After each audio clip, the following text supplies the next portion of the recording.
Friday. I'm feeling omniscient. Kind of like you said. I'm covering all. I'm everywhere. Yeah, covering all. But we're chilling.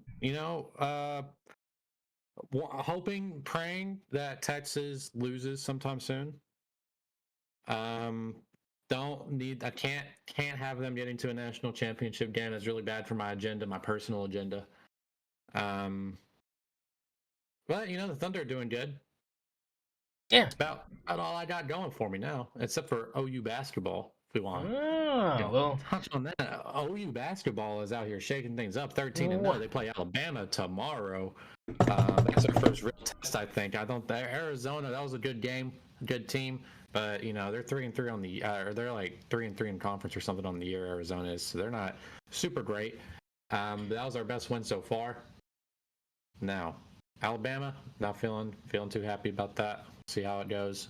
But if OU can beat Alabama, I think we got a real shot. We got a real shot here. Jeremiah Fears. Yeah, looking good. We know how non-con went last year for y'all really well, and then just the wheels just fell off. So we'll see if SEC play reaps a little bit different of a response. I'm still in the camp of not making the tourney because I just don't believe yet.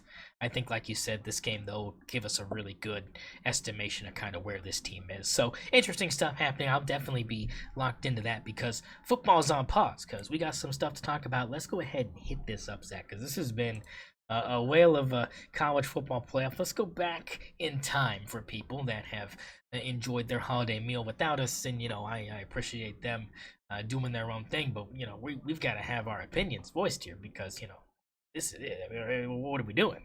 So let's start with Clemson and Texas.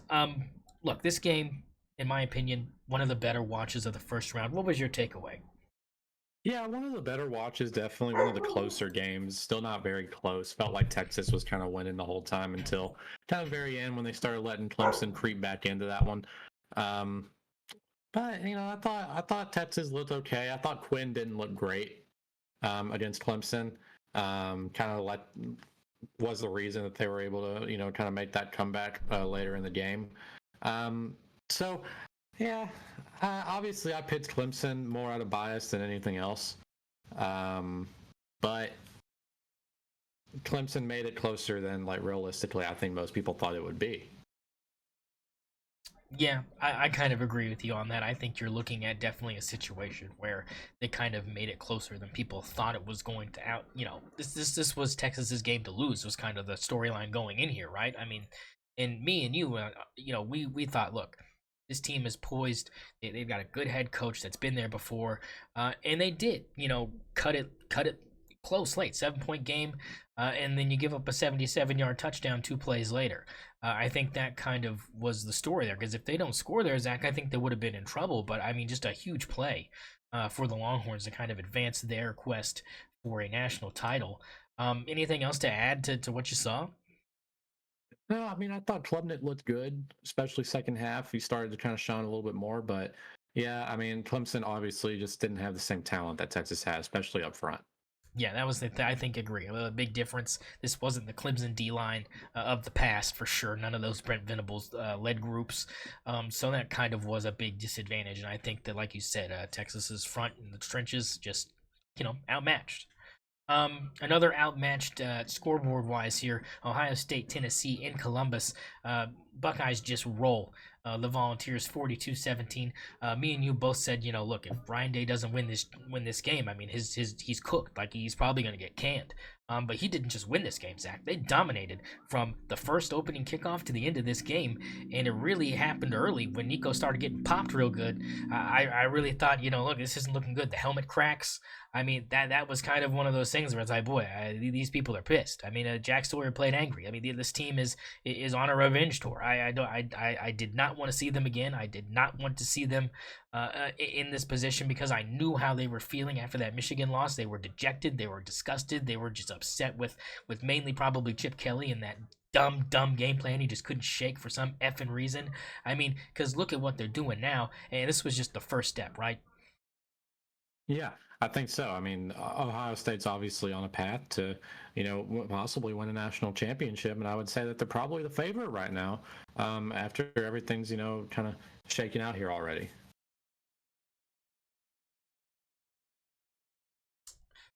Yeah. So big time stuff. What was your takeaway though from this game specifically for Tennessee? Like, what went wrong here for the Volunteers? Was there something that you saw watching it that you were like, Secondary. Okay. It's obvious. It's been the secondary. It's always been the secondary for every team that's gotten blown up by this Ohio State team, and the fact that nobody can cover Jeremiah Smith.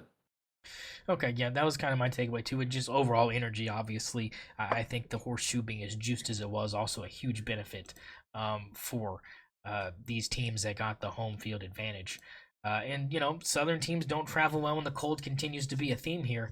As we move on to our next game, Penn State trouncing SMU 38-10. Now, I don't think the scoreboard here kind of tells the whole story, Zach, because early on in this game, SMU's moving the football. I mean, we're having this team go down the field into the red zone, deep into Penn State territory, and what do? Turn the ball over, turn the ball over, turn the ball over, turn the ball. I mean, it was just mind-numbing turnovers. You're like, holy crap, you were doing so well. What happened? Like, it was just so bad for the Mustangs on the turnover margin here, and there was just no overcoming what we knew Penn State was going to bring to the table, especially after the offensive output they had against the Oregon Ducks in the Big Ten Championship. I mean, we knew this team could score, and we knew SMU was going to be cold. I mean, they're not used to this. You can preach all you want about how your quarterback is from Canada. He got cooked, man. Like the man was throwing it to the other team like it was Christmas, and he was handing out presents, dog. Everyone was getting one, and that's what it felt like. What was your takeaway from this game? I think just the Penn State defense, obviously being able to force those turnovers, is kind of led them to what I think is the victory. Even though the offense has been able to score, like you said, I think still it's the defense that's leading them to all of these victories, especially in the Big Ten. Do I think that Penn State has national contention potential? No.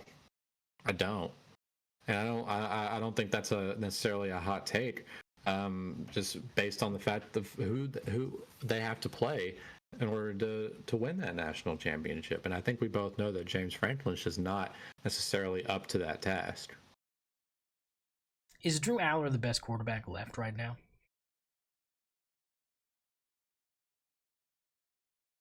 No, it's Riley Leonard. It is. As of lately, it's Riley Leonard. Yeah, no, I just saw the question today, and I just wanted to. I kind of agree. I was leaning more towards Will Howard right now, the way he's playing. But I mean, I'm not mad at Leonard. I could see both sides of that. Listen, we're in a situation right now. Kind of fast forwarding a little bit, that one of these national championship teams is going to be a first time coach, national championship. And I think that kind of, and like we were saying, I think the quarterback situation is a lot closer than most people realize. I think all of these quarterbacks are pretty close in talent. That includes Quinn. And actually, the best quarterback left in the playoffs is Arch Manning. But I think we're in a situation now where anyone can win this. I think it's anyone's game except for, I think, Penn State. Another interesting fact. I read today that this will be the first national title that in the college football playoff format that will have an African American coach guaranteed to be in it. Which raises the question to you, Zach, and I want to know how stupid I am. Did you know James Franklin's black? Because I didn't know. I didn't think so. Am I stupid? Yeah, yeah, I think you are. I Yeah, definitely knew right. he was black. I just thought I'll be honest. I just thought he was hitting the tanny bad hard. I was like the man tans. I mean, it's cold in Pennsylvania. The man tans. I just thought the man was like a tan bro. I mean, I'm just saying, like I understand it. I understand, but yeah, I knew he was black for sure. I read that and I was like, wait. I had to do a double take. I was like, I mean, congratulations. I mean, I'm all for it. I was just stunned. I felt really. It also raises the question, like, really, is this really the first time? Yeah, that's what I was saying too. I was like, that doesn't feel right to me. But I started thinking about it. I was like, yeah, they're right. Like it's like they're right. Yeah, so yeah, they're right. I mean, like I'm as stunned as you are about that. So I mean, we're gonna have a first, like you said, regardless of what it is. We're gonna have a first, and it's gonna be historic, and we'll be here to witness it. So I'm all for it. I mean, because I think, and I think we've got some good stuff coming up as how this thing is gonna shake out. So good news on that front for one of these first timers. Last first round game to talk about here, Indiana Notre Dame. Look, 10-point win for Notre Dame, 27-17. In-state game. Never really felt as close as 10 points to me, Zach. I mean, am I tripping, or did you kind of feel the same way? I mean, it was a 10-point blowout. It was. I mean, it felt that way the entire game. I think Indiana gets a score late. It's just it definitely was not as close as the box score is, which usually it's the reverse of that, but it was not nearly as close as the box score said. And Notre Dame rolled Indiana. I think this was just, Indiana was able to rally a little bit based on the fact that it's kind of an in-state thing. But yeah, if that game's played on a neutral field, for example, I think Notre Dame probably beats the absolute shit out of them. What do you think about Rourke playing the whole year with a torn ACL? Dumb. I don't really know how else to put it. That's dumb. Yeah, like what are you doing, man? You're gonna ruin your career. Yeah. Yeah, it must not have been a full tear. It must have been a partial, because I can't imagine if you like fully tore that shit that you're even as mobile as we saw him. I would be stunned. It's got to be a partial, but I mean, toughen it out, I guess. I mean, like you said, probably more of a negative than a positive. But I don't really think he had pro potential anyways. So I don't know if that's really. Am I wrong about that? No, yeah, I think you're probably right, but still, you can play in Canada. Yeah, well, you're costing yourself NIL money, you schmuck. Yeah, that's true. Yeah, probably make more NIL than you will in Canada. True. These other leagues, so XFL, whatever. I think USFL, right? Is it back yet? It's the UFL now. Oh yeah, that's right. UFL. That's right. They merged the United Football League. But yeah, that kind of wraps up the first round games. Second round action. Let's start at the bottom here with the game that happened the most recent. Georgia and Notre Dame. 23-10 Notre Dame beats Georgia. We both said on here that we thought that the lack of Carson Beck was going to come back to bite this Georgia team. We both picked Notre Dame to win this game. And I'll be honest, Gunnar Stockton looked a lot better than I thought he was going to look. The man's got a cannon. He's got some accuracy. Like, that's true. But I do think, and I think we were right on this, that Marcus Freeman did his homework and threw everything at this kid. And the Notre Dame defensive front's for real, man, because they got to him, and it was a beauty. It was a thing of beauty to watch from a defensive perspective.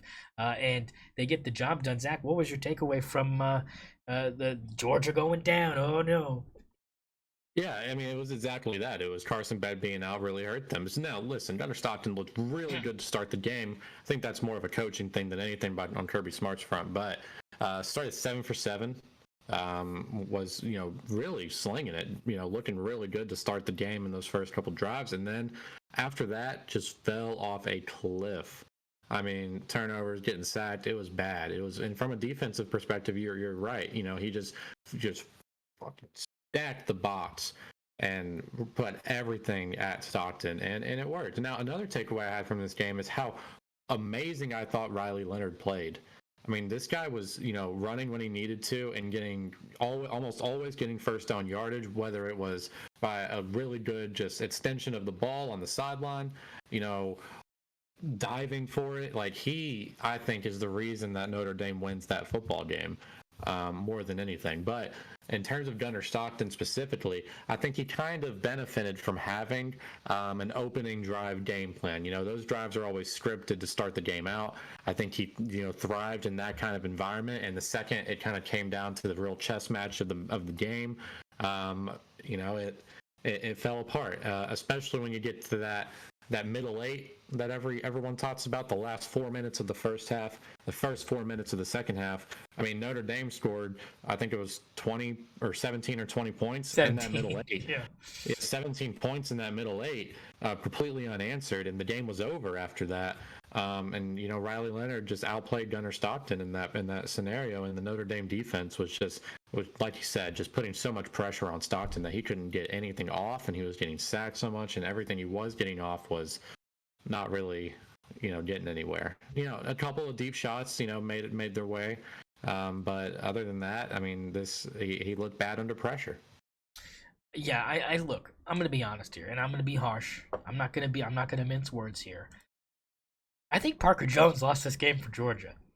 I think Parker Jones lost this game for Georgia. I think getting that sideline penalty after that huge pass that would have set you up as the first scoring drive of the game, and they were going for 6. Like, there was no way that Notre Dame was stopping that drive. They were going to score that drive. They had the ball at the 11-yard line, and that penalty backed them all the way up, and then he got sacked out of field goal range. It was punt o'clock for the Georgia Bulldogs, and it was over. Like, I really think Parker Jones fucked his team because the momentum that they had. Was that the gun taunt, or what was which one? He ran into the ref. The guy on the sideline wearing a jersey ran into the referee and caused referee interference because he was out. The get back coach was nowhere to be found, and Parker Jones, who's suited up in street clothes, essentially, he's wearing a jersey and sweatpants, like he's not playing, is cheering the play that the wide receiver made from catching this great ball from Gunnar Stockton right in the breadbasket, outside shoulder, huge play.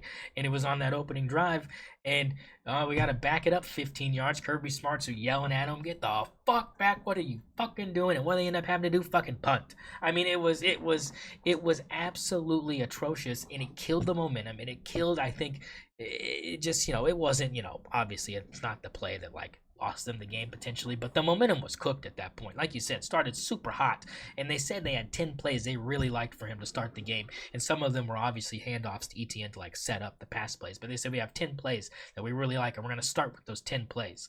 And so that's why I think, like you said, he started so well. But I mean, what are your thoughts on Parker Jones and just an idiot? I mean, he's just an idiot. yeah, just an idiot. Like you said, I mean, you gotta get the fuck back. But there were also other penalties. There was a taunting penalty that caused a deep, I forget who it was, but it was about a 15-20 yard reception, got called back 15 yards for a taunt. Just stuff that, Kirby Smart's got to be better about. That's discipline right there. No wonder all your players are driving reckless and, getting DUIs. You're not doing anything about it, is what it seems like, and that's why they're getting penalties. It translates. This program's not disciplined. It's embarrassing. It costs you the game. I think you're right. Those kind of penalties killed momentum, any offensive momentum that Georgia had in multiple situations. Yeah, and not to mention that's technically how you lost the football game. They're lining up to punt, and all of a sudden they switch and do mass subs. You decide to do mass subs, which I don't know why the hell you're having your players run anywhere when you're subbing, because you can take your time and let that play clock dwindle down, and then guess what? Marcus Freeman's got to call a timeout or just take the 5-yard penalty and back the punt up or whatever, And you run your guys onto the field, Zach, and what do? They fucking jump off sides. Riley Leonard wasn't going to snap that ball, but once he saw big old tubby boy up there go right over the ball, he goes, I'm snapping this, and I'm getting a first down. It's 4th and 1. It was 4th and 2. It's 4th and 2, and they're going to give you the ball back, and you weren't necessarily out of the game with 3.5 minutes to go, and then you jump off sides to give them a first down, and they end up running the clock out. Like, come on, like, you're undisciplined. Like, what are you doing? That is the kind of coaching move that is going to make Marcus Freeman turn into a great, great coach. That's one of those moves that's going to be remembered in coaching history because he bent the rules a little bit. You used to not be able to sub out 11, but now you can. Now you can sub out 11. Only if it's on. I read up on this. You can't sub in 11 and then sub out 11. But what you can do is if there's a dead ball, which is what it was. It was a dead ball before this fourth down, right? The team that's on the field can get subbed out 11 for 11. So that's the only situation where you can do that, where you can fake a punt setup and then do a massive sub really quickly. So Marcus Freeman had to have known that kind of loophole in the rules in order to make that happen. And yeah, Kirby Smart wasn't ready for it. Neither was the Georgia defense, and they just, like you said, they jumped. I think even in no matter what situation you're in, no matter who's subbing in or out, I think the number one thing is do not jump. Like no matter what, be late before you jump. Like be late off the snap before you jump.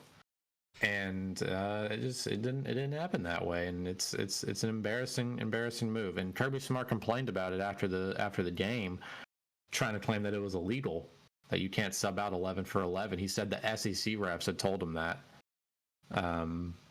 Well, buddy, do your fucking homework. Yeah, they must have assumed that you were talking about not during a dead ball, or you must have tried to do it when it wasn't a dead ball because you're an idiot. But it's like, that's the kind of stuff, right? And the other thing about that, though, is like I said, you didn't have to run your guys on there. They could have crawled out there, and you could have just let the play clock expire. Like, they did not have any intention on going for that inside their own 35-yard line. Are you kidding me?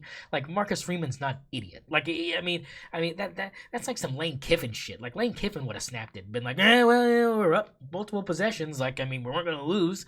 And then if they lost, that would have been like a huge thing. But it's like this is not a Marcus Freeman thing to do. Like, and Riley Leonard's not stupid either. The man went to Duke, for Christ's sake. Like, the man's an absolute genius. Of course he's gonna snap it if you end up being an idiot and jump off sides. I just couldn't believe they even ran guys on him. Like, what are you running guys? Like, because I didn't think that they were gonna snap it. Now, granted, like, if they would have kept the punt thing out there and only seen like one line of defenders, and Riley Leonard's like, well, do you really want? I just really don't think they were going to. I don't think any scenario, even if Georgia didn't sub, I don't think they were gonna snap that football. And I just think it was just, they were, like you said, they weren't ready for it. And it's one of those things where it's like, of course you're not ready, because like you said, he probably tried to do it when he couldn't do it, and that's why he thinks it's not legal. Yeah, it's just not doing your homework. I mean, Marcus Freeman knew it was legal in that situation. Kirby Smart didn't, and that's what kind of caused all the confusion at the end of the day. I mean, he got out coached, and that's rare for Kirby Smart. But I think, and I'm going to make a bold take here, I think Marcus Freeman might be the best head coach in college football when it comes down to it. Now, the NIU loss raises some questions. I mean, that raises questions, right? But I think that's probably the best lesson he's learned in his entire coaching career, is losing to NIU. So I think I'm serious. You don't think losing to Marshall last year didn't hurt him? Like, that was at home. That team stunk. That's why people were like, "Oh shit, you might suck," because it was like last year the same thing happened. It was like they lost. I think he's starting to learn. I think he's starting to learn his lessons, and I'm going to go ahead and make my prediction now. I think Notre Dame's going to win the national championship. All right, well, there you go. We don't have to need a segment on it now. You just, we'll touch on it. We'll get to the prediction. I mean, I'm a full believer that the Fighting Irish are going to win the national championship. Well, if they're going to do that, they're going to have to get through this next team. Penn State beat Boise State, Zach, 31-14. This thing kind of got out of hand late. It was still kind of a ball game about halfway through. Madsen just, again, bad turnovers in the red zone. He's not. This offense is not bred to pass the football, and he's not a passer. And they kind of knew that when they recruited him. The coaches said, we can turn you into a passer, but they knew they were going to need him. And then they realized, like, they were hoping by this point, like maybe the garbage time throws that like he was doing after Ginty got his numbers, or every time on third down when they really needed to pick it up, like they thought by the end of the season maybe he'd be tuned up enough to do something against a team that was going to force them to throw the football. And that's what you saw. Ginty averaged like 2.5 yards a carry, still got 138 on the ground or something crazy. 20 something yards short of Barry Sanders. Thank the Lord. But I think it's one of those things where it was the better quarterback won this game. I don't think there's anything else to really dive into this other than like the better quarterback won. The team that turned it over at least won. I don't know what else to take from it. Yeah, not to mention the fact that like Ginty wasn't his normal self. I mean, the Penn State defensive front like kind of held him to less than he's normally accustomed to, and the Penn State running back goes off for 134 yards. I mean, it's these kind of matchups and these situations where you have, and it's similar. Listen, this is similar for Colorado, for Boise State, when you have these mega talented players, individual players on your team, but when it comes down to it, you got to match up front to win any of these games, these major upsets, or you're not going to be able to win against these kind of teams consistently. You're not going to be able to match up with teams like Georgia, Texas, Penn State, Ohio State, Oregon, all of these teams that have massive fronts. When you're one of these smaller schools, you're just not able to get the talent. You're not able to get the physical size that some of these other schools are going to get. And that's what I think the NIL era is trying to kind of fix, because I think that's where most of the disparities in previous years have always occurred, is up front in the trenches. Do you agree with that? Yeah, no, I think we're seeing that firsthand. I think we've had multiple games in this playoffs that have shown that if you have the better game in the trenches, you're going to win. Prime example, Texas Clemson. I mean, another example of that. I mean, this is not the only example. SMU Penn State, another example. I mean, these are, like you said, smaller guys, and they're going to have their work cut out for them. Arizona State, they don't have a huge front. My Oregon Ducks, we got maybe two guys on there that are pushing like 300 pounds. The rest of them are like 280. Like, I mean, we're smaller. It's definitely that for sure. But the thing is Notre Dame is the exception to the rule, right? Because they've got really small defensive front. But the way they blitz, the way they bring those quick guys around the edge to beat your big old fatties and get to the quarterback if he's not mobile enough, that's what makes that defense different from the rest of these. Yeah, that's still another factor, though, is like that's athleticism, that's speed that other teams aren't able to get. Other teams like Boise State, SMU, Indiana are just not able to get. And I think that's why we see this kind of huge disparity that we see currently in the way that the 12 team playoff is structured. Yeah, so I totally agree with you on that. And I think, like you said, that definitely aided in the destruction of the Boise State rushing attack in the grand scheme of things. Moving on here to my least favorite game of the weekend. Ohio State, Oregon. This was supposed to be, your national title game. This was supposed to be. This should have been done in the Big Ten Championship if they didn't just, absolutely purposely lose that Michigan game. We wouldn't be talking about this right now. But Ohio State blows out Oregon 41-21. This game was never close. This game never had a chance. This game exposed our secondary as something that we couldn't have ever anticipated for some weird reason. We just felt totally unprepared. I didn't understand what the game did when Gabriel looked lost.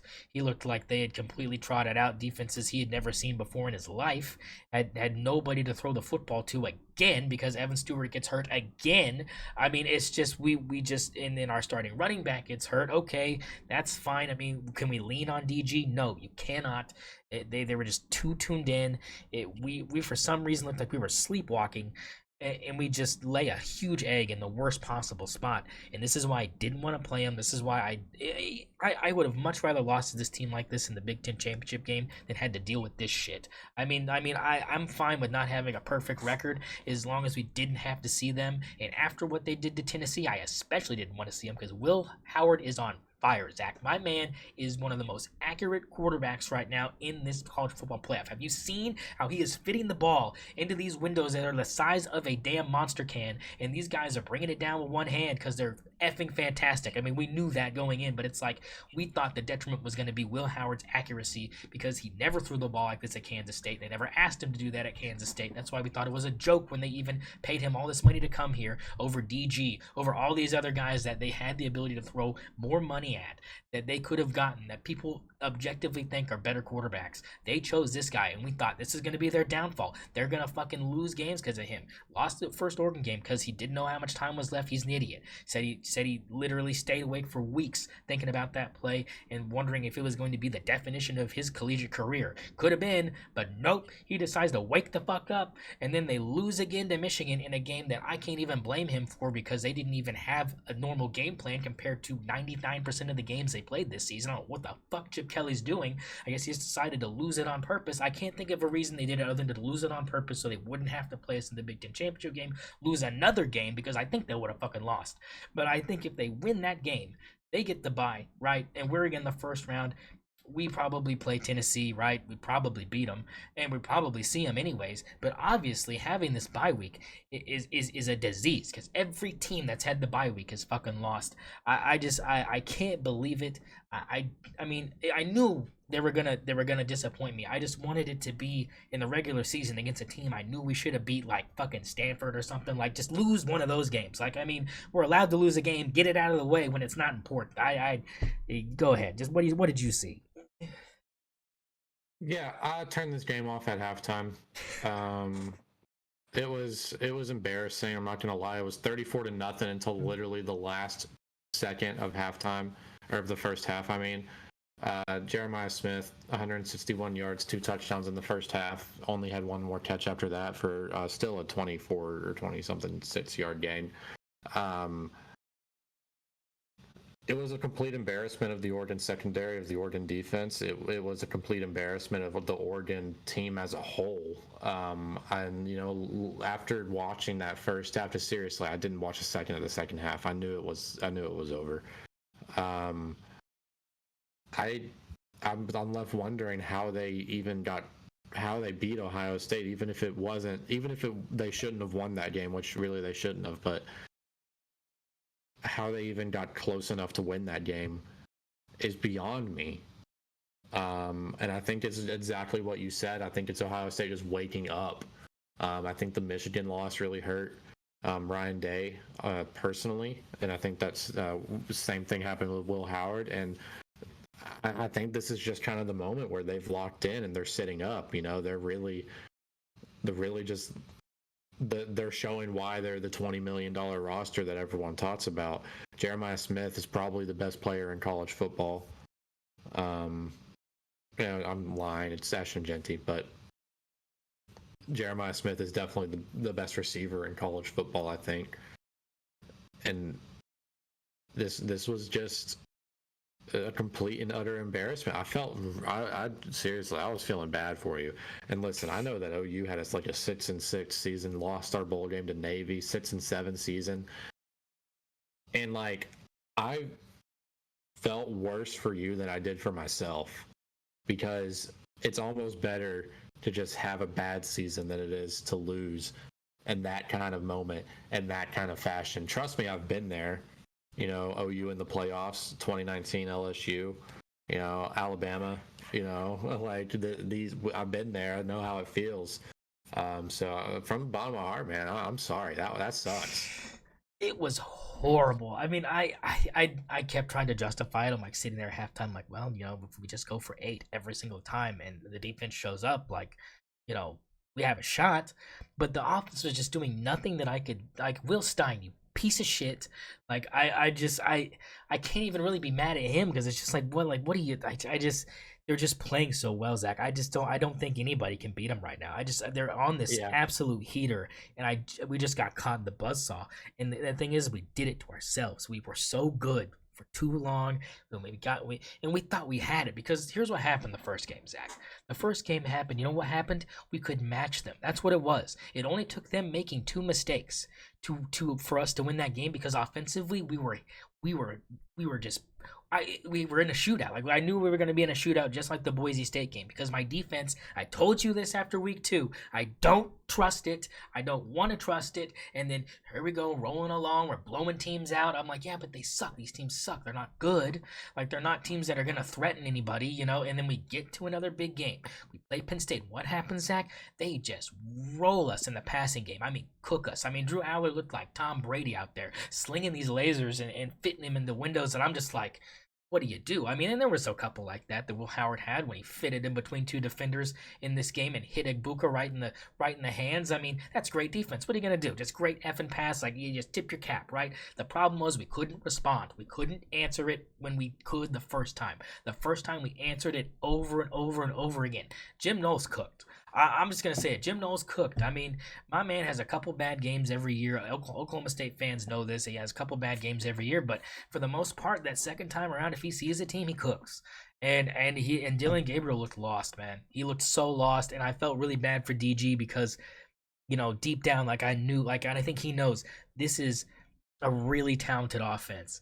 And when you have all the wheels humming and you have things going your way, it looks really good. But this defensive front for Ohio State, Zach, is on another level right now. Jack Sawyer is playing out of his mind. Tyleik Williams is an absolute fridge with legs. My man is 330 pounds running a 5 flat 40. I mean, he's a freak, Zach. I mean, I was like, why is this guy a first round pick? This is why. My man was clogging up so many lanes, he made my running back quit. I mean, not he quit. He got hurt. But it wasn't because of nothing. I mean, he was getting stuffed anyways. We couldn't do anything. We couldn't run the football. We couldn't throw the football. And the corners were right there. Like, I don't know what happened the first game where we were having guys wide open, but Jim Knowles fixed that shit. He was like, I'm not having that again. Like, Will Stein, I know he's young. Dan Lanning, younger than me. Like, I mean, we know these guys are young, and they're gonna learn it. They got spanked. I mean, Dan Lanning learned a lesson, got taught. Like, I mean, Ryan Day fathered his ass. Like, he was like, "Come on, son, let me sit down and show you what it's like to fix something that was broken." And he fixed it all right. He hammered the shit out of us. So let me ask you: do you want to see staff changes? No, I don't think we need staff changes. This is one of those things where it's like you get to this point where you do everything you're supposed to do, right? And then for some reason, a more experienced, more grizzled coach comes in and just cooks your ass, right? And you respect some of these older cats that you play all season long, right? But you know you just have the better team, and it's like, they can be the best coach ever. My players are just so much better than yours. There's no out-coaching the talent I have unless we just literally fall apart. And that was 90% of our season, right? I mean, you know, the Boise State game, super tough because, like you're saying, we're playing the best running back on the planet. I mean, they're looking good. And it's early on in the season. You're going to have teams like that are above average, that are going to come in there and give you a contest because they've got some of the talent around there to hang. And our defense, like I said, I don't think was settled at that point. And then you saw the Ohio State game and you go, well, we gave up a lot of points, but in the end, what really happened was you had an offensive PI call that I don't think anybody would have thrown the flag for, even myself, but it was, by definition, a full extension of the hand push-off by Jeremiah Smith. I get it, right? Super helped us out, right? And then obviously Will Howard brain fart, you can't program that because I knew Fielding was going to come out there and win that game. We won that game narrowly, and he was going to come out there and nail that kick. I had no inclination they were going to not beat us in that moment because they had done everything to that point, and I knew they were the more talented team. You know why? Because my defense is not a $20 million team defense. It's just not. I mean, our money's all on the offensive side. I get that. Like, that's our thing. Like, that's been our thing for, like, ever. Like, I get it. But it's like that was the big problem, and I knew that was going to be our downfall. So if we couldn't force turnovers, that was going to be a big issue. And what did we not do? Force a turnover. Yeah. I mean, it was an utter embarrassment. There's, I mean, no other way to put it. It was terrible. Personally, I'm looking at possible defensive staff changes if I'm you. Yeah, that's the only thing. I don't think Will Stein's a problem. I don't think Dan Lanning's the problem, and I honestly just don't think we spent enough money. I just don't think we did. I mean, Jabbar Muhammad played Oklahoma State, thought he was all right. I wasn't huge on him. He gets cooked all game long. I just toasted. I mean, Jeremiah Smith was toying with him. Like it was like he wasn't even there within the frame of the camera every time the man touched the ball, which I'm used to seeing when I'm watching Oklahoma State football. But this is Oregon football here, and you're supposed to be the best guy in our secondary, and you're getting absolutely roasted like a Thanksgiving turkey. Like it was just so bad, and I knew it was going to be ugly, and I just why did we have to play them? I don't know. It's just, it's rough. That's why I wanted Tennessee so bad to win, and I just knew it was such a long shot thought, but I just needed it to happen. And this is why. This is why. Because I knew when we saw them lining up, we were going to be too confident. Like, we got them the first time. They think they're big and bad. We're going to have to shove $20 million down the drain and tell them to go pack it up to Cancun, baby. And then what happened? They were like, no, we spent this money and this is what I paid for. And we were like, oh, so this is what $20 million does. Well, I'm feeling the $20 million burn, and it feels like unprotected sandpaper anal sex. That's what it feels like. Yeah. That's a great description, I think. Listen, brother, I feel you 100%.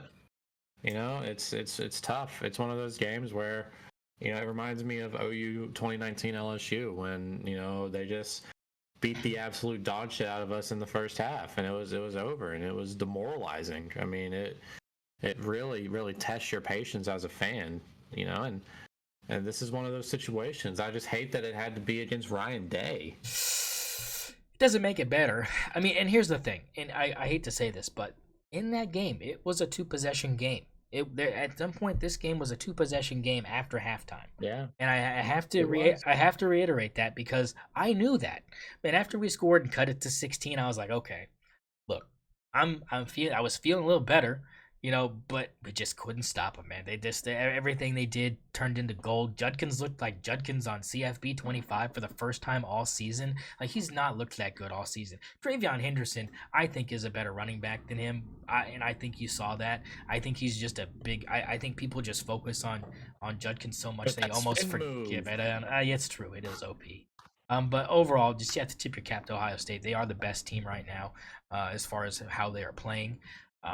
And they're gonna be a problem for anybody that lines up against them from this point on. I firmly believe that. And the team that's gonna take them on, Zach, is the Texas Longhorns. They beat Arizona State, Zach, in double overtime, 39-31.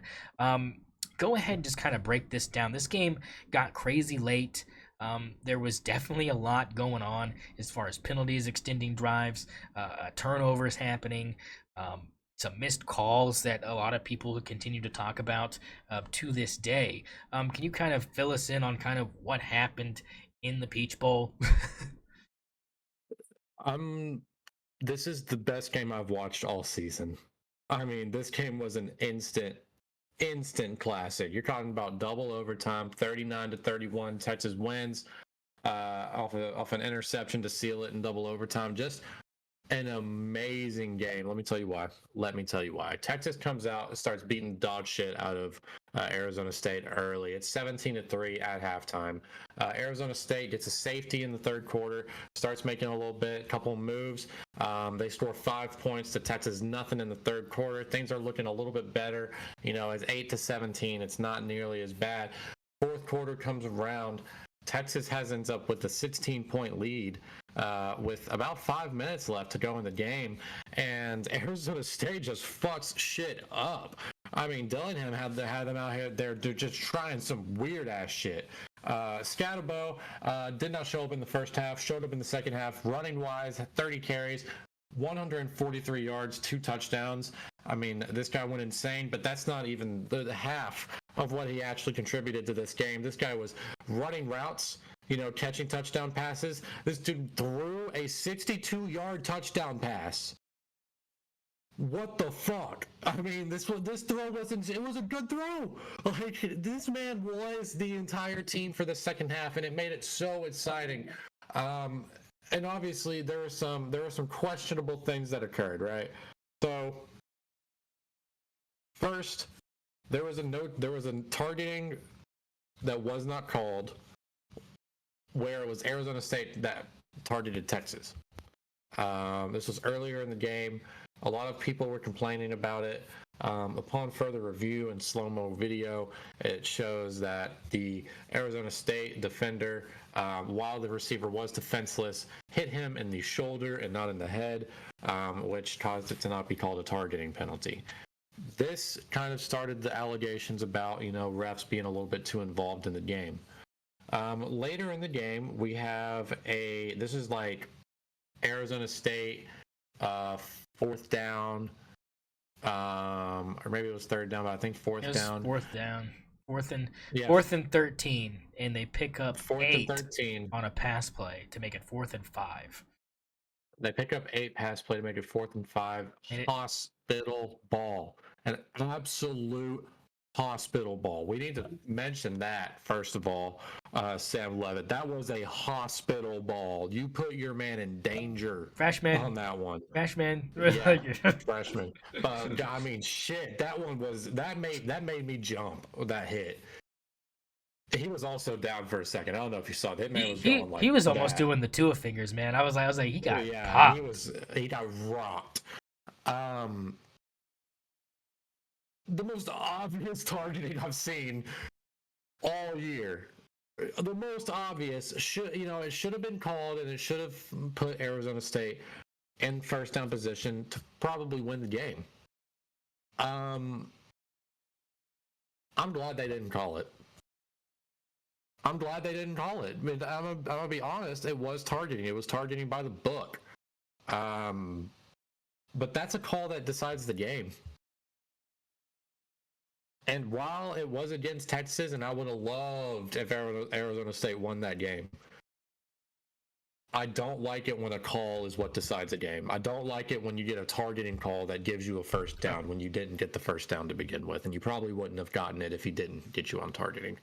Like, if he had just tackled you normally, hit you in the shoulder instead of on the head, you're still not getting a first down.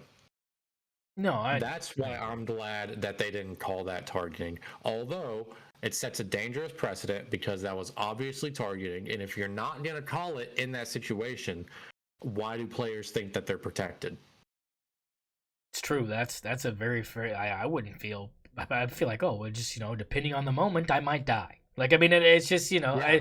I mean, that's what you're telling people. Like, if you lay out for this ball in a big time situation and you get cooked, like, they might just be like, late game, just like in the NBA. If you're gonna take it to the cup, like, if it doesn't draw blood, I ain't calling it. Like, I mean, it happens in sports notoriously in moments like these.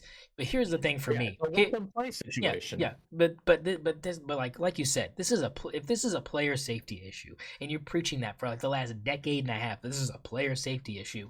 Isn't that what it's for? To take this and show the kids, like, look, man, huge play. But you can't just absolutely murder somebody, even if it wins you the game. Now, the problem I have is with the way Arizona State's been kicking this year, that didn't win shit. I mean, I'm just saying, like, they had a kick blocked earlier in this game. I mean, they notoriously were not kicking the ball well all season because they couldn't protect the up front. So I don't think it would have won them the game, would have given him a chance, but I think he probably still would have missed the kick. I think that was just kind of the way the game was trending, but it would have given them a chance to run the clock down lower and, like you said, at least have a couple of shots to finish it in regulation for sure. And that's what made it such a big game, because they had all that momentum, right? They had all that momentum from coming back, huge two-point conversion. You just had your offensive lineman throw Scatabo over the goal line for a touchdown. I mean, doing insane stuff. Yeah, we gotta talk about that too. Yeah, I mean, it was insane what happened, not only in regulation but in extra innings. Because here's the other thing people might forget: my game started at the beginning of the second overtime. They didn't delay it. Yeah. Like, what the hell was that? I had to watch my game. I'm sorry, I'm live tweeting this. I can't just and for some reason, YouTube TV is like, I can't watch them both at once because it didn't even know it was still on. It was one of those things where it's like, it went past the allotted time, so it thinks, 60 minutes is on or whatever. So it's like, of course, there's not going to be a double box for 60 minutes in my game. Like, why the fuck would you want that? But it was like I couldn't, so I was flipping back and forth, and I missed some stuff. So, I mean, I didn't even see the interception. My mom just texted me, what a game, and I didn't even know what she meant by what a game. I was like, did they win? Did they lose? Flipped it over, and it was like, it's over. And I had to look for Twitter to see what happened, because these idiots were like, couldn't wait Couldn't wait, even though there was no game afterwards. Seriously, this shit was game of the year. I mean, it was game of the year. It beats any other game that happened this year. I mean, but there were some really questionable things that happened that people are rightfully upset about. There is technically a rule that you're not supposed to pull your player. You're off, and I think it's only in the NFL. It might not be in college, but you're not it's only supposed NFL. to pull That's why. your player. Yeah. Now that's a questionable one. Like that's a questionable one where that's like possibly a rule change in the future. And then obviously you have the targeting situation, but also people are brewing up a storm on Twitter about this blocked field goal, how it bounced into the uprights. And technically, the 40s, and like before, that would have been good, but there was a rule change that happened where that was no longer good. It had to go over the uprights before it touches the ground, no matter if a player blocks it or not. So some people are trying to argue it's like a dead ball. If he hits it, that makes it no longer a regular attempt, and it still, if it goes through the uprights, it's weird. It's weird. But people were trying to claim that Arizona State should have won the game because they should have had a 3-point advantage there, and that's just not the case, unfortunately. As awesome as that would have been, as if they blocked it and it bounced in and that counted for 3 points, that would have been fucking awesome. But that's just not the case. That's not the rules anymore, unfortunately. Yeah, and that's why if you ask ChatGPT, it says it can be allowed because it's going off of the 1940s rule before it was fixed. So A lot of people are like, "Oh, ChatGPT told me it's good, baby. They got screwed."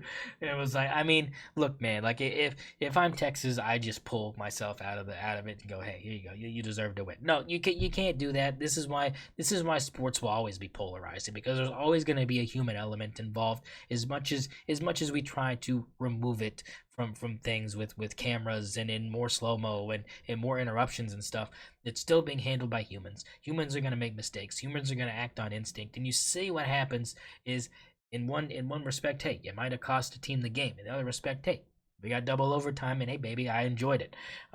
Now, I know Arizona State fans would tell me otherwise, but I think, like you said, from our perspective, definitely one of the best games of the season.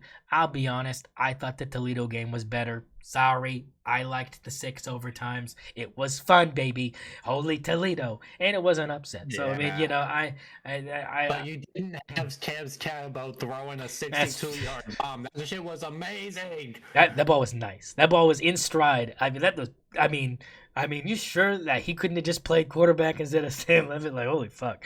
It was a beautiful pass. Sam Levitt played fantastic. He did. No, he wasn't throwing the ball crazy, but he did have a couple of good throws. But that dude was mobile. I mean, he was running. He was diving for first downs. He was playing a lot like Riley Leonard was in that game against Georgia. I mean, just balling out there. Him and Scatterbo just dominated that second half. And if they had just had a sliver of that in the first half, they would have blown this game out of the water. Oh, yeah, I agree with that. Well, Sam Levitt said before this game that he was going to prove to be the better quarterback between him and Quinn Ewers. I think, despite the loss, he accomplished that. Your thoughts? I think I agree with that. Quinn showed up when it mattered, I think, at the end there. That pick late was ugly, though. Well. That pick late was ugly. And you can't erase the first half. Like, Quinn played great in the first half. So I don't know. I think that Sam Levitt is the better quarterback. I don't think Quinn is very good, but Quinn, I think, showed up when it mattered at the end there and got that clutch situation. Stat-wise, Quinn was 20 of 30, 322, and 3 touchdowns. I mean, he had a good game. He's one of the better quarterbacks in the country, but I do think Sam Levitt outplayed him. Yeah, I agree. I think the mobility was kind of, like you said, the big difference here.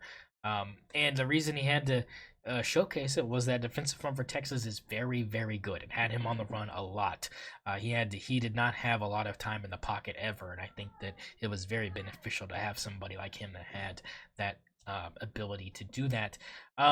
Which takes us into kind of our predictions for how the rest of this is going to shake up. Let's go ahead and start with the 6-7 matchup here. Notre Dame, Penn State. Capital One Orange Bowl down in Miami. Big time game for both of these teams.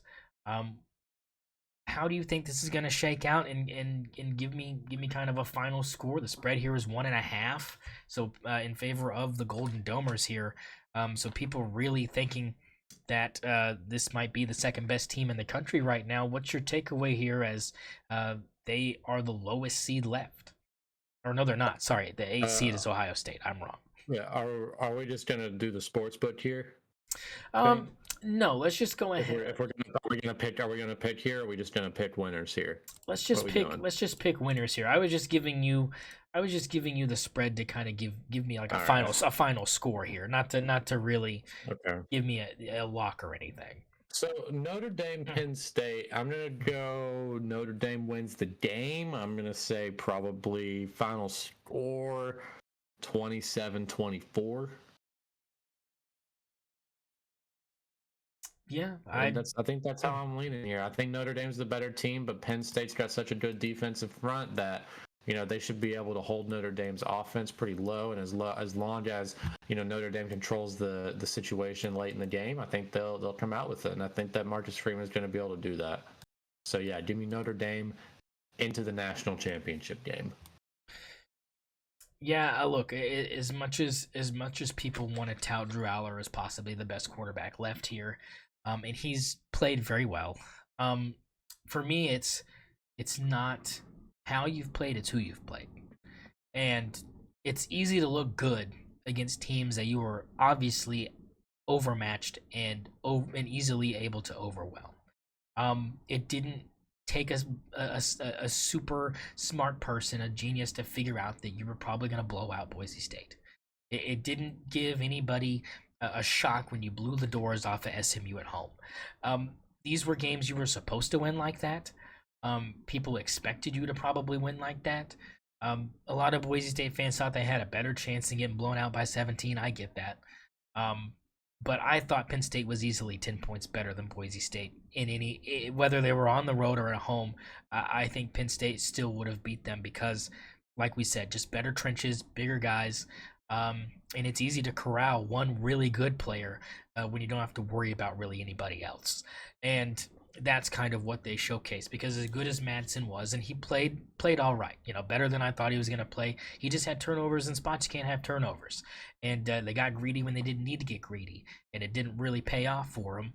And that's just kind of how you lose football games, when even though you're the higher seed, you're the underdog, and that's what the group of 5 school is going to have to deal with in this new format if they don't change things. And I don't think they're going to change that extremely well. They're going to have discussions about it, but I think for right now, that's going to be a challenge that this group of 5 teams going to face. Is you're the higher seed, but you're probably going to not have the talent across the board to match up with who you're going to get, and that's what we saw. So I think overall Penn State has kind of had an easier path here, which makes you look a lot better than you really are.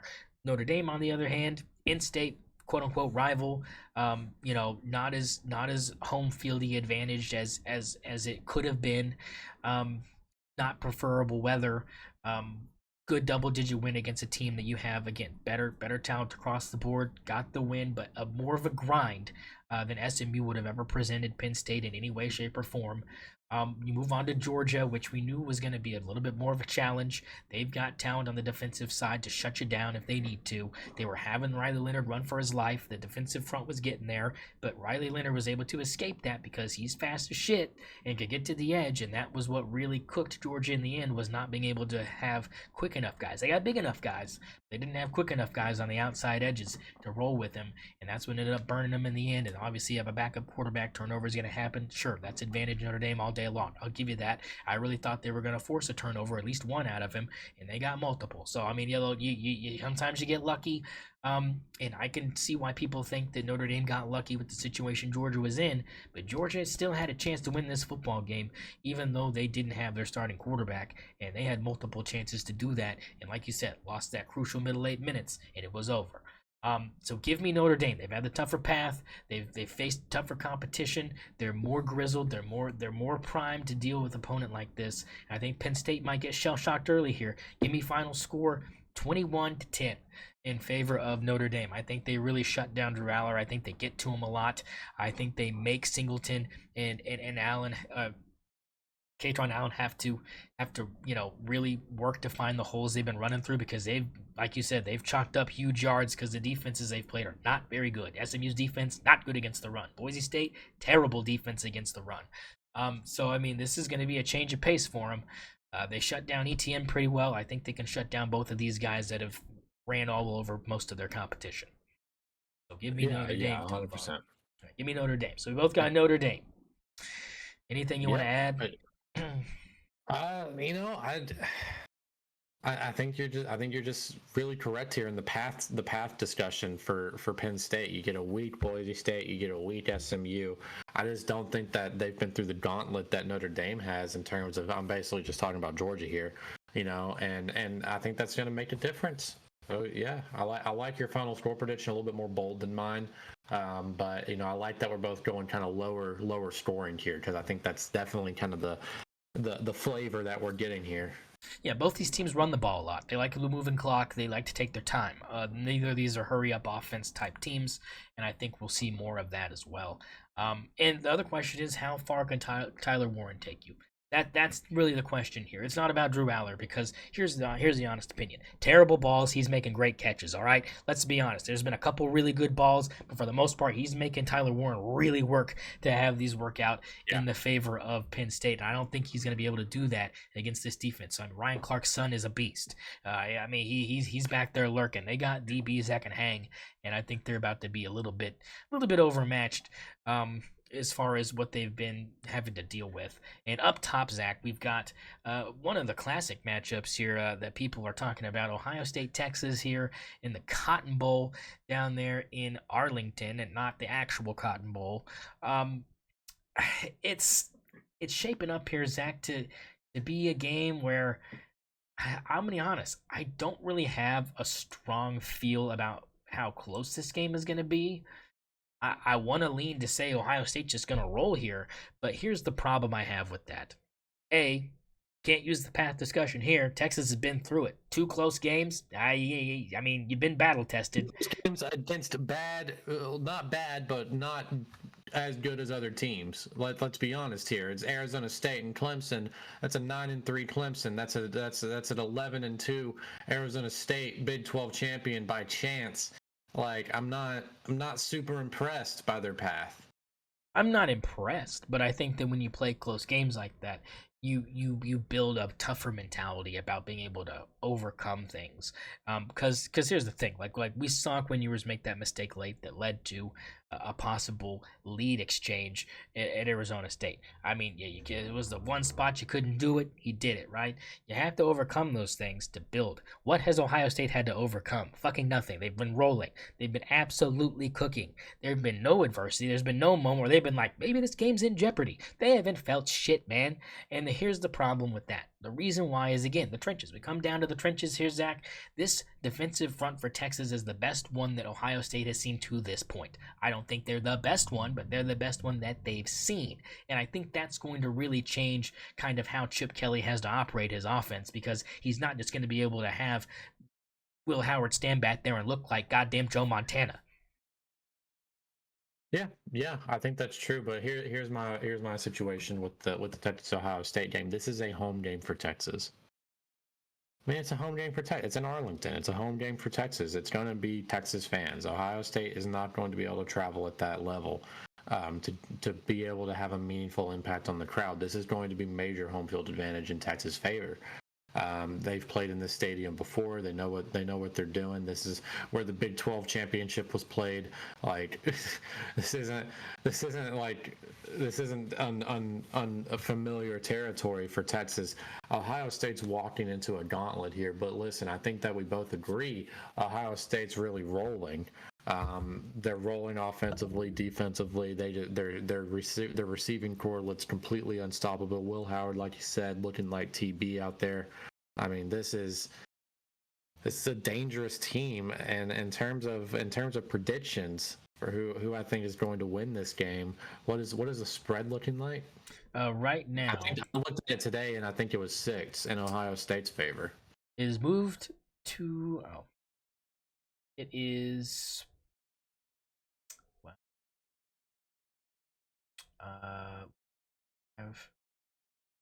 That's really, where is Texas? ESPN has OSU -6. Yeah, that's what I'm looking at right now. But on DraftKings, it doesn't even have that as a matchup. I think it's broken.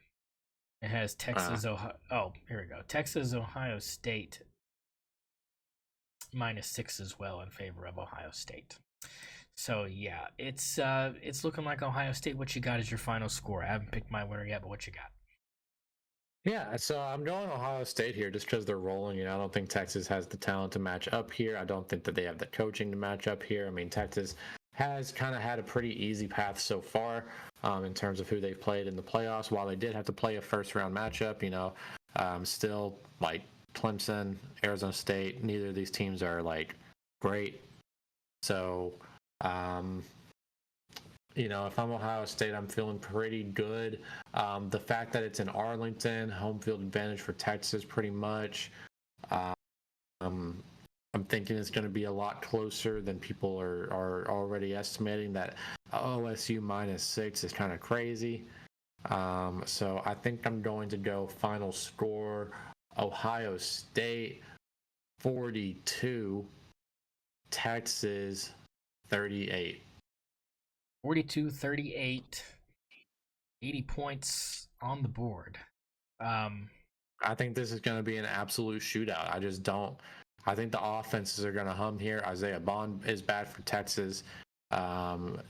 Quinn looked good, especially in the first half against Arizona State. If he can replicate that, I think this is an absolute shootout. Well, look, I the way I see this shaking out as a whole here is not how I want it to shake out.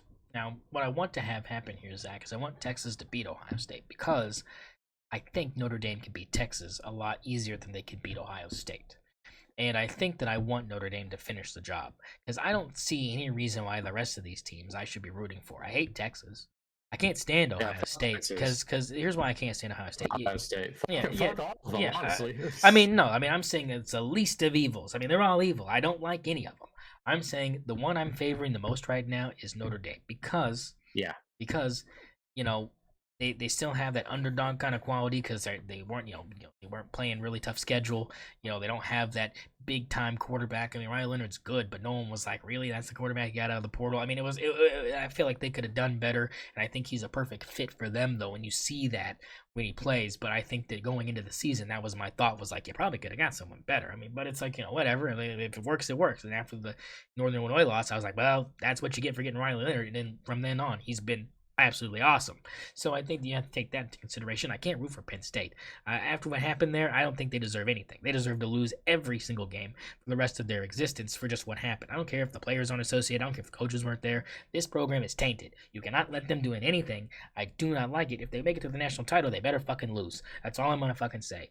But I think you're right. I think Ohio State is a buzzsaw right now. They are screaming hot. And I think Texas is in for a world of pain, Zach. I don't care if Isaiah Bond's coming back. I think Quinn Ewers is going to get sacked more times than groceries at a grocery store. I mean, he's going to go down hard. Jack Sawyer is mad. Tyler Williams is a fool. I mean, they are absolutely just one of the two tandems in the country, like the 1-2 punches that just clog up the middle, and then you have this guy screaming off the edge that seems to bat down every fucking ball. I mean, he's got more active hands than Max Crosby out there. He's tipping more balls than I've seen since watching Max. I mean, Max is notorious for that, and I think he's taken a huge page out of his book. He's just a monster. Look, this game isn't going to be close. I'm sorry. 6-2 small of a number for me. I'm going big time right here. And the thing is I'm going big time, but I'm not going with higher than 42 points. I'm going 35-10. It's going to be an absolute shellacking. I'm sorry. This defense for Texas, like you said, is not good. Look what you had happen against you. A second half comeback from Arizona State. Grab a hold of yourselves, for the love of Christ. I mean, they had no business being in that game. You guys are idiots. You were up huge against Clemson. What happened? They cut it to 7. Cade Klubnik cut your lead to 7. You call that defense? You are napping, man. man. Get Manny Diaz back. This is bad. I mean, I am telling you, I mean, this is so bad. I mean, your offense is so mid. Quinn Ewers is not the answer. He's not going to play the full game. He's not going to be able to. They're going to be down 28-0 at halftime. I don't even think Ohio State has to score 7 points in the second half. I think it's going to be 7-0 on the box score. Nothing for Texas other than the first quarter. They're going to be up 10-7. They'll be up 10-7 at the end of the first quarter. They won't score again, and Ohio State's going to go bananas. I think shoo them in. They're making it to the college football national championship against Notre Dame, and I am crying. I am crying for Notre Dame to finish the job. Zach, tell me why Notre Dame's going to finish the job. Listen, Notre Dame's going to beat Ohio State. I 100% think so, and I think it's just because of the defense. I think the defense is more disciplined. I think that the run game is better, and I think that they just have a more cohesive unit. Ohio State has the better roster, and I think that we're in agreement with that. I think it's going to be really, really difficult for Marcus Freeman to finish this job. But I think I'm just going to make my prediction of what I want to happen, and that's for Notre Dame to win, because I can't stand Ohio State winning a national championship. No, I can't. Mostly because Bader owns their stadium. So true, he does. Look, I think it's going to definitely be a problem for Notre Dame. If they make it this far, they have to play Ohio State. If it pans out that way, the way we think it does, it's like you said, it's a rough mountain to climb. There's a lot of things you're going to have to overcome and have to really. Riley Leonard's going to have to play the best game of his career. You're going to have your defensive secondary play the best game they've played all season.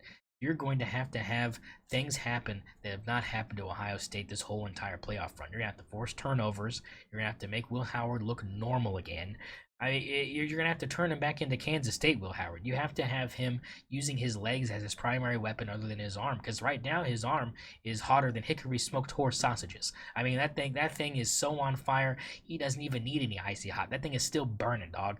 When he touches his food, it's instantly just done. He takes out tenders from the freezer, cooked. I mean, that's how hot he is right now, and I think you're going to have to force him out of the pocket, which I think that Notre Dame can do. We've seen them be able to get pressure against this Georgia front that's massive. They've got NFL guys strewn all across that offensive line, and they made them look silly. Now, granted, Gunner was holding on to the ball a little long, but think about how long some of these routes are that Ohio State has for these fast guys that have to take time to develop. You don't just throw it 20-something yards down the field to Jeremiah Smith or Egbuka, in 1 second. I mean, it takes a minute to get there, even if you run 4.3 or sub 4.3. I mean, it still takes some time, and you're not going to have that, I don't think, against this Notre Dame front. And that's what I also think could cause problems for them against Texas, but I think that's the only thing they have to worry about. I don't think Texas' secondary or linebackers are very good. They're terrible in coverage, I'll tell you that much, and that's horrible. You're going against a team that has the weapons that Ohio State has on the outside. That's why I think they get here. But I think that, again, when it comes to Notre Dame, they've just got a better secondary than Texas, and I think they've got the best secondary that Ohio State has seen to this point, and I think that's going to really cause problems for Egbuka and Smith on the outside. Sure, you can't double them, but you're not going to find better corners and better safeties that are going to be able to take these guys one-on-one than the ones that are wearing gold helmets. Yeah, I'm with you. I'm 100% with you. I think it's a question of the defense. The secondary for Notre Dame is better. The front is better for Notre Dame, and I think that they just kind of they're going to be able to overpower Will Howard, and he's not going to be able to get the ball off to Jeremiah Smith or Egbuka as nearly as much as he wants to. So yeah, I think that's kind of like where we're sitting there on the national championship. I mean, I know that we're both kind of thinking after this Oregon loss that Notre Dame is going to win the national championship. And we'll have an episode to talk about it for sure if that's how it shakes out. I mean, this thing isn't happening until the 20th. So we'll have the episode after the 9th and 10th of January, a week from now, to talk about this and have a whole entire encapsulation of what makes this game what it couldn't possibly be. But that's where we see it right now, folks. We see this being a game where Ohio State's made it this far. They are the better team against all the teams they faced because they paid for this team to play this well. And just because they had one bad game against Michigan obviously did not mean that this team had fallen apart. You have to give credit to the players there because you can't give credit to Ryan Day. He didn't do shit. I'm not going to give Ryan Day credit for anything. I think these players were like, fuck that. That was embarrassing. Like, we're not going to do that again. Like, whatever the fuck that was, that's not happening again. And sure enough, it has been nothing but all business for these Buckeyes, and I don't think Texas is going to be an exception to that. I think they're going to cook the fuck out of them. I know you think it's going to be close, but if it is, it's still going to be Ohio State winning this football game. I don't see Texas beating them. There's no way, no how with the way this team is playing. I don't care how much time they've had off. I don't care anything. I mean, this team is hotter than the sun right now. I mean, it's insane how good they're playing. And I think that if they lose this game, look, if Texas beats them some way, somehow, all you can say is this. It better have been because of turnovers, undisciplined penalties, or people must have gotten hurt. It better be one of those three reasons because or Texas just plays like they should have played all year. I'm not banking on that.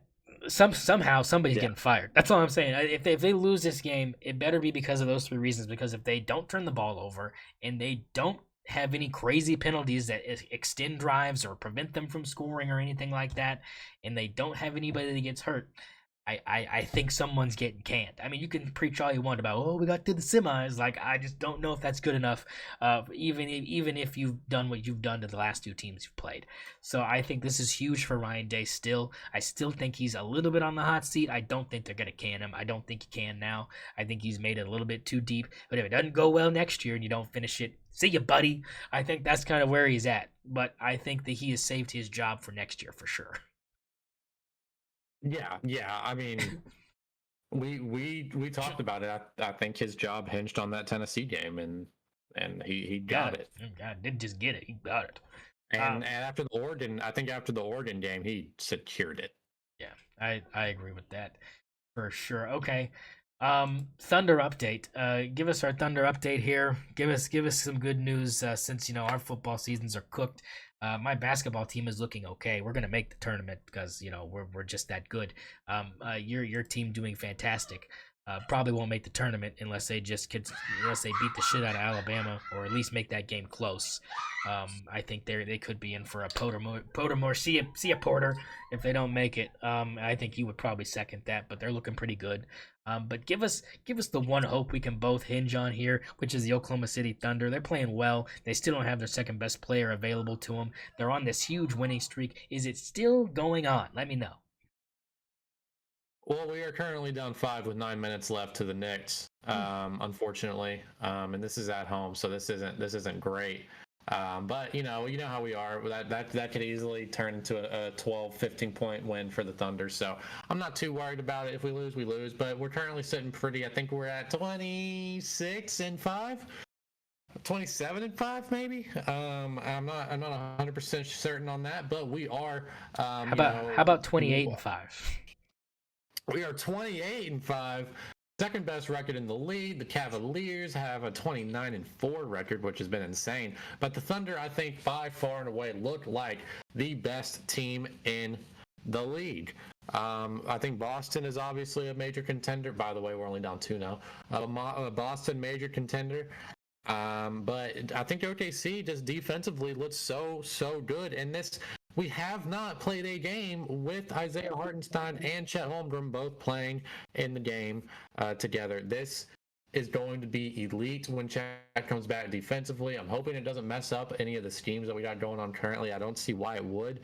But Chet with Hartenstein is going to be unstoppable defensively, not to mention the fact that we have like the top 3 guard defenders in the league, outside of maybe like Dyson Daniels. But this team is looking like we thought it would, 100%, exactly like we thought it would, on pace for 67 wins.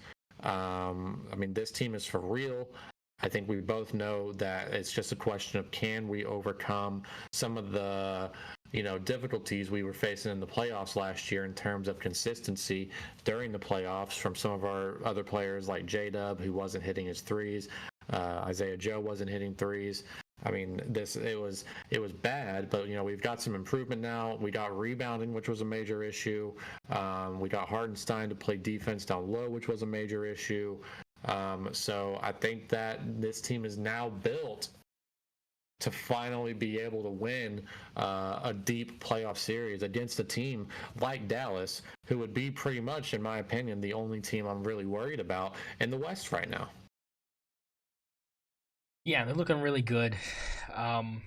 Looking historically good. For what has been the Oklahoma City Thunder. And league wide is a historically good team in terms of net rating, in terms of win pace. This is statistically so far, both offensively and defensively, this is a top 5 team of all time. And if they can finish the job, they will be considered that. Yeah, it will. We'll see how the playoffs goes. A lot of people are still in wait and see mode, especially with the makeup of this roster right now. But as of right now, I mean, looking all right. As far as potential of finishing the job and being a team that can do that. Look, this is a really good look for the Oklahoma City Thunder. They are on pace, like you said, to make historic jumps, and be the team of destiny here. I think they can, if Chet comes back and this team really looks as dominant as people think it could possibly be, yes, people are in trouble. I just think it will depend on how that affects rotations, how that affects matchups, and of course their path to get there depends on who they get matched up with. So we'll kind of see how that unfolds. But as far as you're talking about, Zach, I mean, this is exactly where you want to be, and I think this is kind of better than where we thought they'd be at this point. Are we not right about that? I thought we'd be here exactly. I think I said this is a 70-win team, and I mean, maybe not a 70-win team, but they're going to be high 60s, I think. So this is a situation where, yeah, I think this team is exactly as good as I thought they'd be. Thunder take the lead with a 3-point shot from Isaiah Joe, 92-91. 8 minutes left in the fourth quarter against the New York Knicks. Hey, baby. Yeah, still lots of time left in that game. We'll see how that shakes out.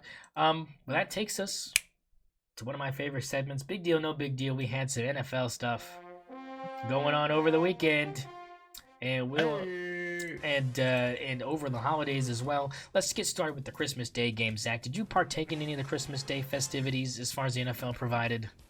Of course. I partook in the Christmas Day festivities that the NFL provided. What do you mean? Well, I was watching the NFL, but listen, the Chiefs Steelers game, snooze fest. The Ravens Texans games, snooze fest. I mean, I didn't watch these games for very long because I didn't need to. They were kind of just bad, but I'll give it to the NFL for they still got the ratings that they've been wanting, so I can't blame them for that one. But yeah, this was it was fun, but not very competitive. Yeah, I don't think competitive is the word you could use for either of these games. Big deal, no big deal that either of these teams won in the way they did. I think for me, big deal for the way the Texans got embarrassed. But I didn't expect the Steelers to put up much of a fight. I think they kind of got what I kind of expected. Your thoughts? Yeah, I think that's it. I think I got what I expected out of the Chiefs game. I did not get what I expected out of the Ravens game because, I mean, C.J. Stroud looked absolutely terrible. Derrick Henry looked absolutely amazing. Lamar Jackson was insane. Broke the NFL rushing record, by the way. Dethroned Michael Vick, which kind of hurts me a little bit, but whatever. But I think the Ravens showed why that they're Super Bowl contenders. I am surprised that the Texans were only able to get 2 points. That obviously coming from the defense, and the offense just literally not able to do a single thing. Yeah, it was ugly. Look, Thursday night, the next day had a game, if you can call it that. Seahawks Bears. This game was about as exciting as watching paint dry. 6-3 Seahawks over Bears. Big deal, no big deal. Listen, big deal if you're a Big Ten fan. Yeah, true. Big Ten game. Big Ten football, but yeah, boring as hell. No big deal. Moving on to Saturday. Yes, we had Saturday NFL action because, hey, holiday season, 'tis the giving of NFL football. Chargers beat the Patriots 40-7. Big deal, no big deal. Big deal, just Chargers secure the playoff spot with the win, but other than that, nothing crazy. How do you feel watching this game, knowing that you love Justin Herbert, you love the Patriots, seeing Justin Herbert absolutely destroy those motherfuckers? Look, I'm all for it. As long as we can get Travis Hunter, I'm happy. All right, perfect. But he's got to be a wide receiver. I don't want to see him on defense. Yeah, I think we need a wide receiver more than we need a corner right now. But I only want to play on one side of the ball. Please don't try to do the two sides thing unless you're really good at that. Both of them, I just don't think he is. I think he's a better wide receiver than he is a corner, and we need more wide receivers. We have nobody out there. So big deal for me. Keep losing, baby. Just lose, baby. Bengals, Broncos. The Bengals keep their playoff hopes alive. 30-24. Big deal, no big deal, in a shootout against my boy Bo Nix. Yeah, listen, it's a big deal. It sets up a scenario this upcoming week where the Bengals have a chance to possibly get into the playoffs with this win. So that was obviously a solid win there. They needed it, so huge deal there. Other than that, nothing super crazy. T. Higgins, 11 receptions, 131 yards, three trips to the end zone. Hat trick for T. Higgins. Just an amazing game from him. 30-24. Excellent game. Went to OT. 6 points from the Bengals in OT. Shut that bitch down.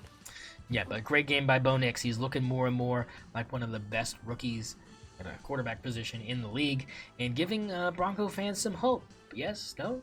Exactly. He is possibly Offensive Rookie of the Year. I think they're going to give it to Jaden Daniels, and I think they should give it to Jaden Daniels, but Bo Nix is right there.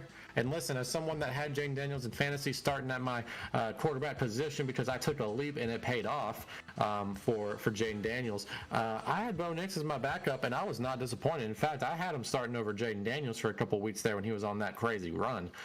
So I'm fully in support of both of these guys, and I think that Bo Nix deserves it just as much as Jaden Daniels does. Yeah, very good stuff there. Rams the win over the Cardinals, Zach, 13-9. Big deal, no big deal. Yeah, no big deal. Who really gives a fuck about this game other than the fact that I think that it secured the playoffs for the Rams 100%. So, yeah, other than that, nothing really crazy. This is a shit game.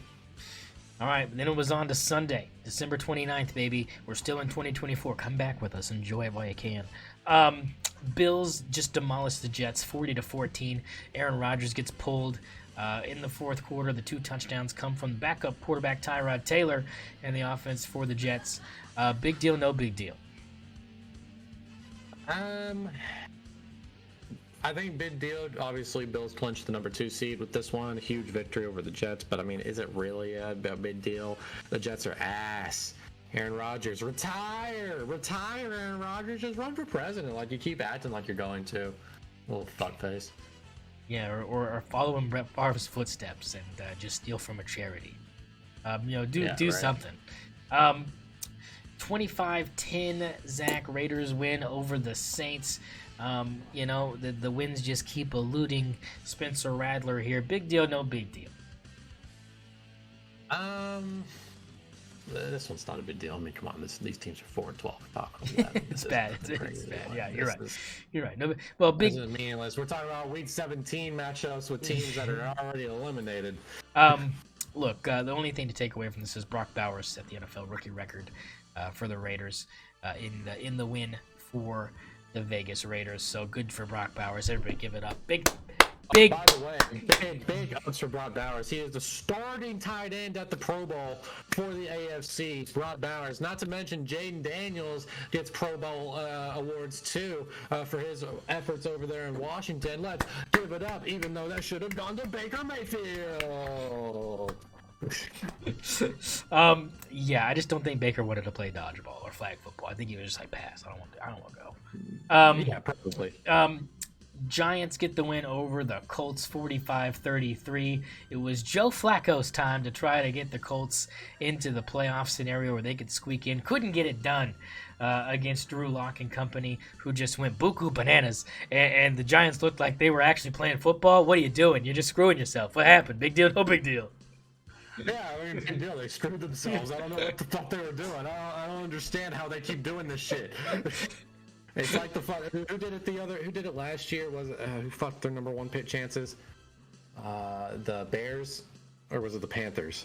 The Panthers fucked their number 1 pick chances. Andy Dalton got hot. Andy Dalton got hot. It's obviously like you gotta lose that. You gotta lose that shit, bro. But yeah, I mean, not a big deal. These teams suck. I mean, it's a big deal because it edits the draft positions a little bit. Obviously, the Giants fall a little bit. The Patriots kind of in a position to get the number 1 pick now. I don't think it would have mattered necessarily because I think you would have got Travis Hunter either way. But yeah, I mean, shout out for the Patriots getting the first pick. Yeah, I mean, this was just like, what are you doing? It snaps a 10-game losing streak, though, so there you go. I think Giants fans need something to be happy about, and I don't know if I'm a Giants fan, if I'm super thrilled. Um, but hey, a win's a win, right? Eagles blow out the Cowboys 41-7. Anything to take from this at all for you? No, I mean, we're ass. Yeah, it's bad. Buccaneers get the win over the Panthers 48-14. Baker Mayfield throws 1, 2, 3, 4, 5 touchdowns, baby. Big deal, not big deal. He is a top 5 quarterback in the fucking league, ladies and gentlemen. Baker fucking Mayfield, ladies and gentlemen. Yeah. Yeah. No, I agree. He's playing. No big deal. Overall, yeah. Game wise, no big deal. Performance wise, huge deal. We fucking won it, baby. Another game that didn't matter. Jags get the win over the Titans 20-13. Mason Rudolph continues to lose. Titans fans, congratulate yourselves. You're setting yourself up to grab somebody, probably Cam Ward. Dolphins get the win over the Browns 20-3 to give themselves a chance. It was Snoop Huntley, baby, getting the job done at quarterback for the Dolphins. Big deal, no big deal. I'm going to say big deal because Dolphins got a chance to make the playoffs here. Yeah, big deal. They got a little chance here. It's not a good chance, but they got a chance. It's not a great chance, but it's a chance, What's the scenario? I think they need... who do they need to lose? Let's see. I don't... Well, I was looking at the scenario earlier. It's kind of crazy. Playoff machine? Is that what you need to open? The playoff machine? Yeah, I opened the playoff machine. You know how it goes. Right. But I don't know where it is. It's somewhere. I see. Let's see. Looking for. Here we go. I got it here. Okay. I got it here. Where is it? Miami's in, right? They're a 2 seed in the AFC East. Are they not in? Miami. Or they need a win to get in. Miami has the chance of being getting that 7 slot if the Broncos lose. If the Broncos and the Bengals lose, okay, the Dolphins get in. Okay, so they need some help. Yeah.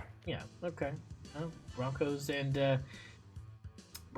you said Bengals. So the Bengals need both of those teams to lose as well in order for them to get in. Denver is the only team that controls their destiny. Just update for you. Just update. Thunder up by 7. Just update. Yes. Under 2 minutes to go. Thunder again, coming back from double-digit deficit to possibly win by double digits. We're on pace here, but things have been happening. Shade Gill just up to 31 points, baby. He is cooking. MVP that man. MVP that man. So definitely stuff happening for the Thunder currently as we continue to monitor the situation in the Peak. Moving on here to the next game on the list. It is the Vikings beating the Packers 27-25. Big deal, no big deal. Sammy Darnold, another 3-touchdown, over 370-yard passing performance. Career high 377 yards, 33 of 43 passing, 3 touchdowns. This man is a machine. 8 of those receptions went to Justin Jefferson. 92 of those yards went to Justin Jefferson. Sammy is looking elite. His career high is now 377. He's beating teams left and right. This is not supposed to be happening. But yeah, I mean, big deal. I think the Vikings have a legitimate somehow we could be talking about Sam Darnold Super Bowl MVP. Yeah, that's a situation that is more likely than a lot of other situations right now. Yeah, you are not wrong, and I don't think I would ever be uttering those words. Multiple years ago, it's amazing what a change of scenery can do for a guy, especially when you got weapons like he has. Also helps a ton. Commanders get the win over the Falcons in overtime, 30-24. Jaden Daniels dazzling again, performance-wise, 227, 3 touchdowns, only 12 incompletions. Also had 127 yards on the ground. My man is, like I said, probably running away with Offensive Player of the Year, and right behind him, probably Bo Nix. Yeah, 100%. Jaden Daniels just had a monster game. Really helped me in my fantasy playoff matchup where I ended up losing anyways.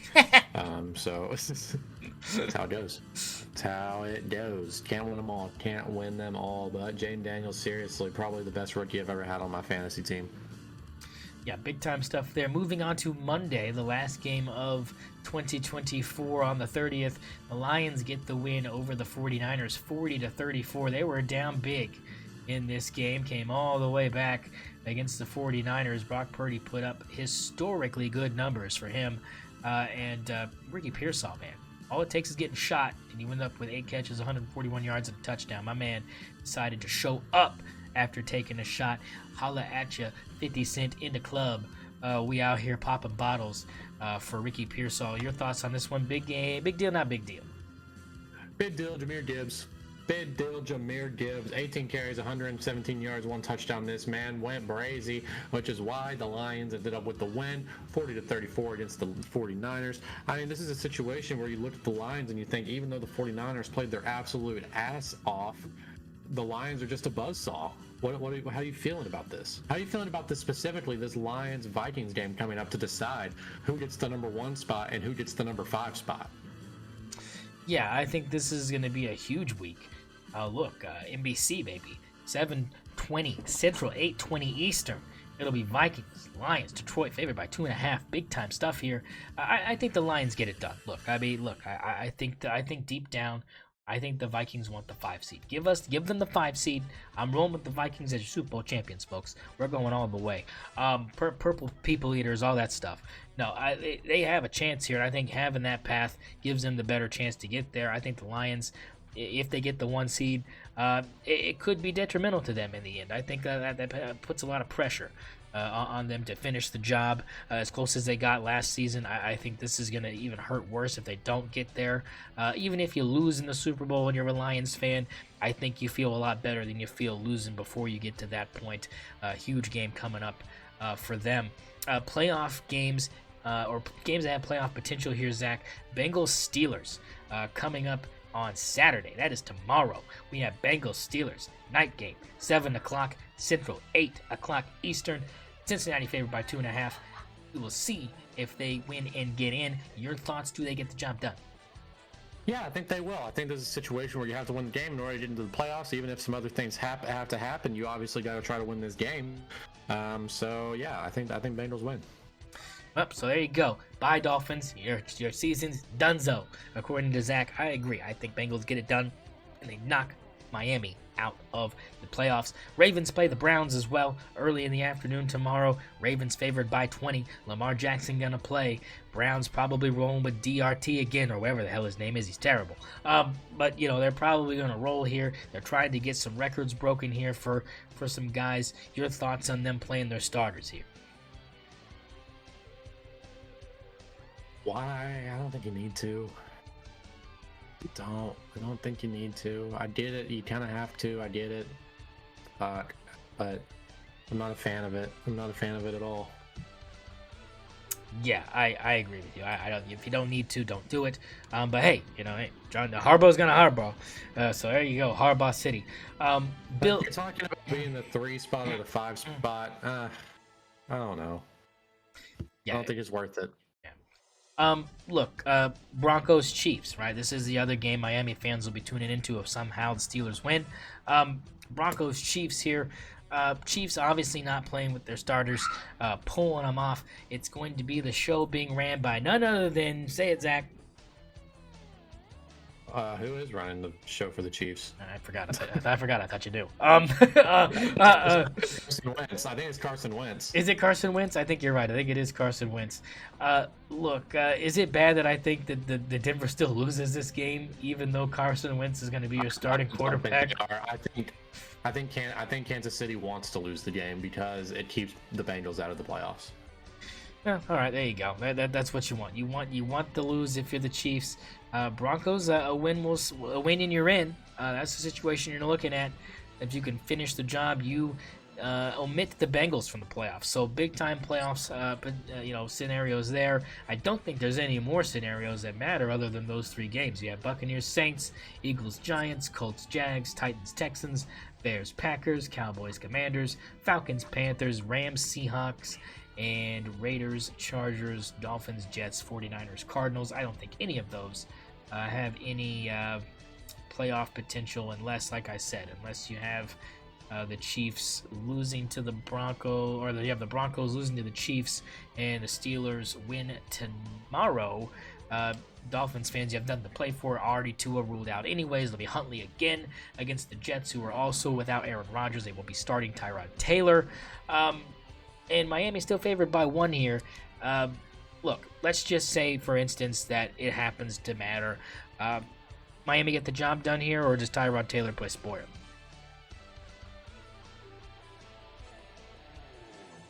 This one's tough. I think I'm going to go Miami. I mean, that's what the numbers say. I won't argue with that. But those are all the games that matter over the weekend for the NFL, and that'll take us to the sports book for our picks here. Look, this is another week for us. We're in the grinder here. I don't know if we even did we put out. We put out some stuff, right? Like, we had picks last week. Let me check on those. I don't think we did. Did we not? Did we not do picks? I don't know. I think we did. I think we're just where we were before the last round. Make sure. Okay, we had picks. We had picks, baby. Notre Dame -7 over Indiana. Boom, that hits for Zach. That was one of your locks. Get cooked. SMU. You had Penn State -8.5. That one cooks. You're 2-0 on your locks. Good job there. Clemson +12 against Texas. That one hit too. It did not. It did not. It did not. I thought what? Yeah, 16. Yeah, you got cooked on that one. It was close.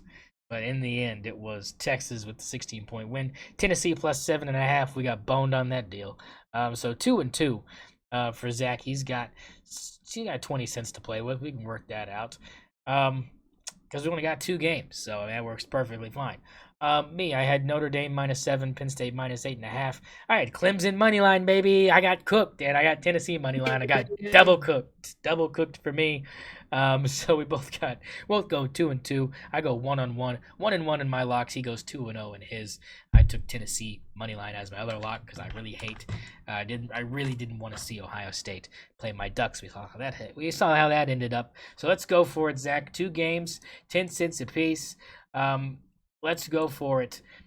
First one on the menu: Texas, Ohio State. Ohio State favored by 6, baby. You've got what? Texas +6.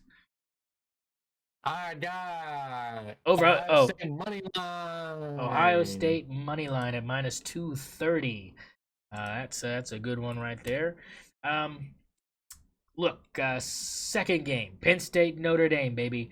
Notre Dame -1.5. This one's actually at 2.5 now in favor of Notre Dame. So -2.5 on DraftKings for Notre Dame. The total here, 46.5. What are we doing here? Give me Notre Dame and the points. Notre Dame and the points. Notre Dame -2.5. And those are your 2. He's got a 2-pick parlay at +176. That'll get you 27 cents. We double your money. We are grinding. We want to double the money, baby. Double the money. Look, baby. I'm all in. I'm all in. Give me Ohio State -6. Give me Ohio State -6. They win this by double digits easy. Texas gets cookity schmooked. We've already talked about that. And you can go back and see why I think that if you want to. On the other side here, I'm going to go with Notre Dame -2.5. Look, this is better odds for you, and I think it still gives you the outcome you want. I think 2.5 is a little bit too low here. And look, if you want to go ahead and get you a little cool 73 cents, you do what I do. I think I kind of fucked Zach's on accident. I put 10 cents on the parlay, said 20. So let's go ahead and redo his and tell you how much money you win doing money line here for Notre Dame and Ohio State money line, Notre Dame and the points here. Let's go ahead and do that quick, and it is 20 cents for 55 cents. So again, double your money. Anyways, give me a final score for Thunder before we get out of here. That one ended up being 117 to 107 in favor of the Thunder. Shea Gilgeous-Alexander ended up with 33 points, 4 rebounds, and 7 assists. on Shit. 12 of 26 shooting and 2 of 3 from 3, finishing plus 10 in 37 minutes. Yeah, cooked. My man cooked. Again, another big win for the Thunder. The streak continues. The streak continues. They'll be traveling to Madison Square Garden in a week. So next week it'll be Knicks Thunder 2 Electric Boogaloo. So make sure you tune in. We'll probably be here giving you what happened if it didn't already happen. If it's not happening now, we'll tell you. We'll let you know. Zach, any final thoughts before we get out of here? Fuck the Knicks. Fuck the Knicks, you heard it. And good night, Canada.